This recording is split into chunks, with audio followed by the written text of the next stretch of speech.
네, 집중 취재 코너입니다. 미국이 반도체 제조 분야에 대한 패권을 사로잡기 위해서 본격적인 행보에 나서고 있습니다. 최근에 반도체 지원금을 받을 네 번째 기업을 발표를 했는데요. 자세한 내용 취재 기자와 함께 알아보겠습니다. 조문경 기자. 자, 이번에 미국이 자국의 업체인 인텔에 반도체 보조금을 지원하겠다라고 밝혔는데 그 규모를 보니까요. 미국의 반도체 역사상 최대 규모라고 밝혀졌다고요. 네, 그렇습니다. 미국 바이든 정부는 현재 시간으로 20일 인텔에 대해 최대 85억 달러, 우리 돈으로 약 11조 4천억 원 규모의 보조금을 지급하겠다고 밝혔는데요. 이는 반도체 지원법에 따라 지원된 보조금 규모 가운데 최대 규모입니다. 인텔의 지원금은 앞서 발표한 영국 방산업체 BAE 시스템즈 등 세 곳과 비교해 압도적으로 많은데요.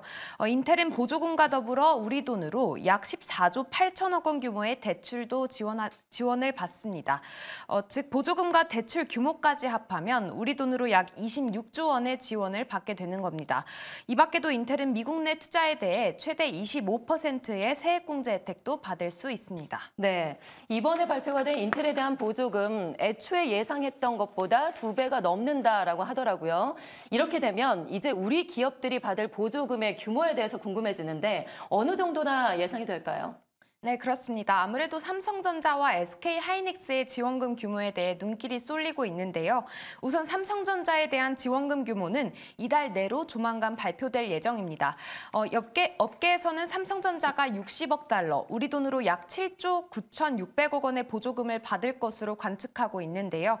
삼성전자가 미국 텍사스주 테일러시 파운드리 공장에 170억 달러 이상을 투자한 만큼 보조금 규모에 대해 기대가 커지는 모습입니다. 이런 가운데 삼성전자의 강력한 경쟁사인 TSMC는 삼성전자보다 다소 적은 50억 달러, 원화로 약 6조 원의 지원금을 받게 될 전망입니다. 반면 이번 보조금 지급 대상에서는 SK하이닉스는 제외될 것으로 보입니다. SK하이닉스는 현재 미국 내에 약 20조 원 규모의 첨단 패키징 공장을 건립하는 것을 추진하고 있는데요. 아직 미국 내 공장 건설 부지를 찾고 있는 만큼 미국의 보조금을 받기에는 좀 아직 이른 상황입니다. 네, 반도체 법에 따라서 지원금 규모가 결정이 되겠지만 그래도 다행히 삼성전자가 TSMC보다는 보조금을 더 많이 받게 되는 거군요. 자, 미국 정부가 현재 확정하고 있는 보조금의 규모만 봐도 상당한데 이렇게 미국이 반도체 보조금에 적극적인 이유가 따로 있을까요? 네, 아무래도 미중 갈등이 계속되고 있는 만큼 미국의 반도체 패권 강화를 위한 건데요. 반도체법에 따라 지원받은 기업들은 중국에서 생산 능력을 5% 이상 확장하지 못하게 됩니다. 사실상 반도체 생산에 대해 중국을 견제한 조치인데요. 현재 미국의 전 세계 반도체 생산 점유율은 10% 미만이지만 2030년까지 20%로 늘린다는 것이 미국 정부의 목표입니다. 네, 또 11월에 미국 대선이 있기 때문에 바이든의 일석이조 전략이다 이런 얘기도 나오고 있더라고요.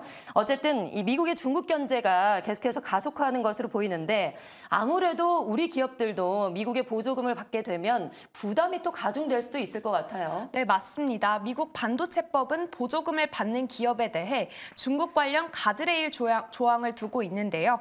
보조금을 받는 기업은 중국 내 첨단 반도체 생산 라인을 5% 이상 확장할 경우 보조금을 반환해야 합니다. 아울러 보조금을 받고 초과 이익을 낼 경우 보조금의 최대 75%를 미국 정부와 공유해야 하는데요. 잠시 전문가 의견 듣고 오시죠.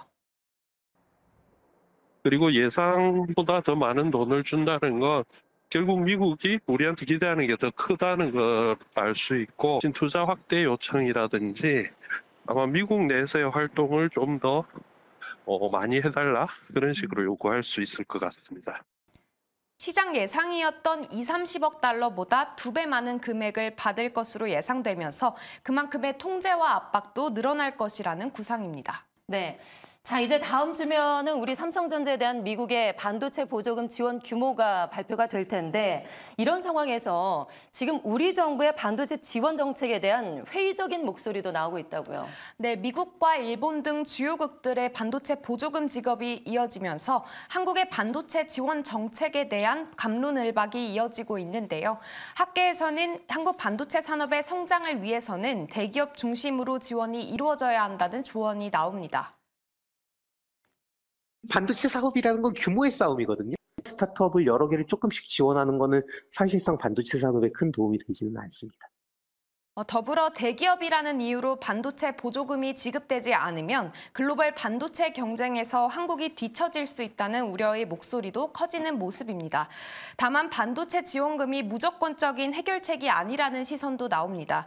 국가 자원이 한정적인 상황에 다른 산업군과의 예산 배분도 중요하기 때문입니다. 보조금 지원에 대한 여러 시선이 존재하는 가운데 한국의 반도체 산업 경쟁력 강화를 위한 정책적인 논의가 필요해 보입니다. 네, 우리의 반도체 산업도 지금 안심할 수만은 없는 상황이기 때문에 국가 차원의 지원 정책이 필요해 보입니다. 지금까지 조문경 기자와 함께했습니다. 고맙습니다. 고맙습니다.